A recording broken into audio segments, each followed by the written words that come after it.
You know that part in The Boys when he's like, "You stay the fuck back or I'll laser you, god damn it." That's my favorite line in any show. But enough with the imitating of Anthony Starr, which lately I don't know what he's gonna do after The Boys.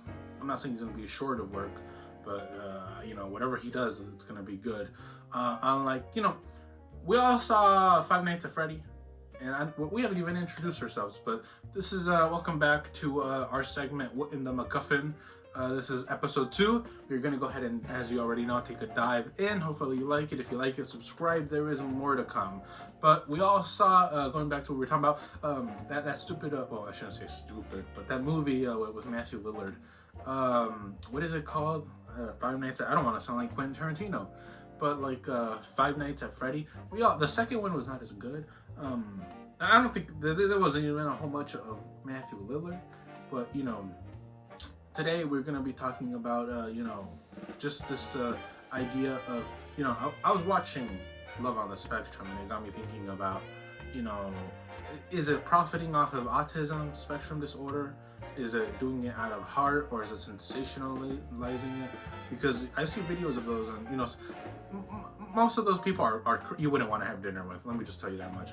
No one's gonna say it, but I will. You wouldn't want to have dinner with these people. You find them amusing from the comfort of your home, but if you were right next to them, you would say, "What is wrong with this kid? And did he ride the short bus when he was in high school?" It's the same thing with Jeffrey Dahmer. Everybody, all the girls thought he was so good looking and so handsome when the show came out. Now that's the actor, but some of them were so crazy enough and strung up on, I don't know what they were strung up on, but they were so in love with him that they even said that we would date the real life killer from the 70s if we were in the 70s. And the answer to that is no, you wouldn't. You would judge him, and the reason he became that is probably because of that he felt isolated. But you watch all these things, and you watch the show, and you don't know if they're doing it out of the goodness of their heart. But somebody must have been like, this is how I picture it going down. Somebody must have been hanging out with their autistic relative who's like an adult, and must have been at the mall and seen them trying to pick up a girl or just do normal interaction, and they were being assholes, and they thought maybe we should record this and put it on the internet.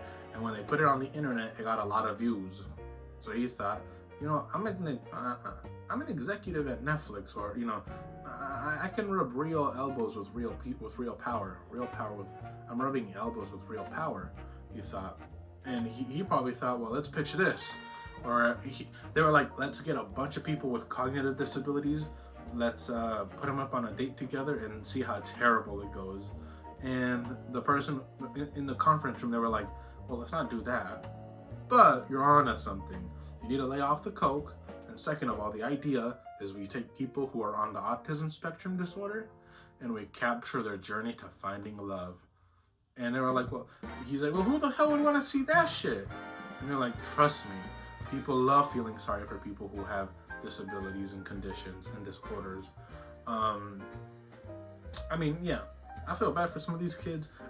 I feel bad for they're adults, but I feel bad for them that they're on it. Come on, please. We need 4 seasons.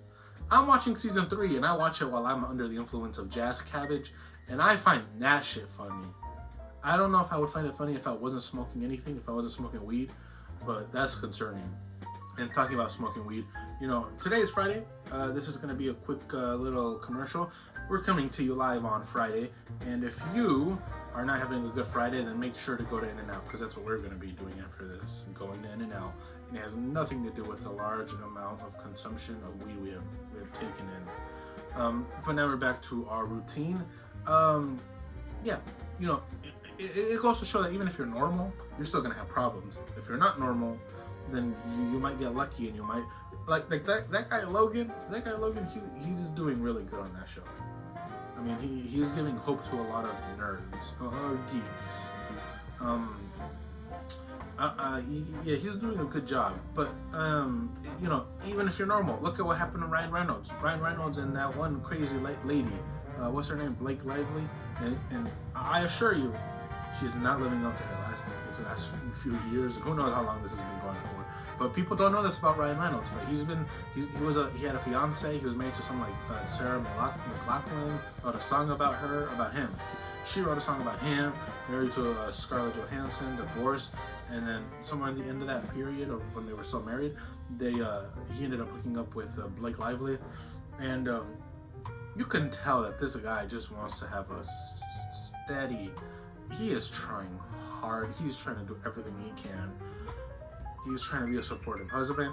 He's even trying getting out of the house. You know your husband is crazy when he buys businesses. That's how you know you drive him that crazy. When he has to buy a boat business, a boat racing business, a soccer business. He bought a gin business, which should have been telling. That was the first thing he bought, and he like sold a stake of it for millions of dollars. But you know, I don't think Ryan Reynolds is a bad guy. I don't think he is. Right now, this guy is so lucky that he just finished filming a lot of the things that he did, and that he was out of the house. Right now, they're saying he's moved. It sucks because he's got 4 kids, and he's got to move. He's got to move far, far away. But you know, that's the thing. Even if you didn't do anything wrong, you can get. We all saw that movie. What is it called? Gone Girl, where this Ben Affleck and Rosamund Pike, they're doing their thing, but she decides she hates her husband so much they're gonna she's gonna decide to stage her own death. There's that movie. So go ahead and think about that. So that one's pretty concerning because even if you didn't do it, you could still be thought as a murderer. And I'm not saying I've had that happen, but we've all been accused of things we didn't do. Ben Affleck's character was not necessarily a good guy, but you know, I don't think he deserved to get. I mean, Neil Patrick Harris deserved to die in that movie because of what he did in 2009 to Amy Winehouse, where he ended up saying a bunch of nasty stuff about her. But you know, that's gonna be the end of this week's episode of What in the MacGuffin. Hopefully, we got.